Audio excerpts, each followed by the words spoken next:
हे बघा, आपला धंदा छोटा आहे की मोठा आहे हे महत्वाचं नसून त्या धंद्यावरती आपण किती प्रेम करतोय, तो धंदा आपण किती प्रामाणिकपणाने करतोय ना, हे महत्वाचं असतं. कारण त्या धंद्यावरती आपलं कुटुंब चालत असतं, त्या धंद्यावरती आपलं नाव मोठं होत असतं आणि त्याच धंद्यावरती आपली इज्जत देखील वाढत असते. म्हणून कोणत्याच धंद्याला कधी कमी नाही समजायचं बरं का.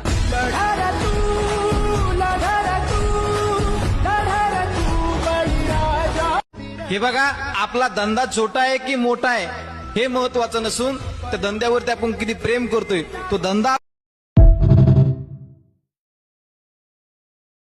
हे बघा, आपला धंदा छोटा आहे की मोठा आहे हे महत्वाचं नसून त्या धंद्यावरती आपण किती प्रेम करतोय, तो धंदा आपण किती प्रामाणिकपणाने करतोय ना, हे महत्वाचं असतं. कारण त्या धंद्यावरती आपलं कुटुंब चालत असतं, त्या धंद्यावरती आपलं नाव मोठं होत असतं आणि त्याच धंद्यावरती आपली इज्जत देखील वाढत असते. म्हणून कोणत्याच धंद्याला कधी कमी नाही समजायचं बरं का.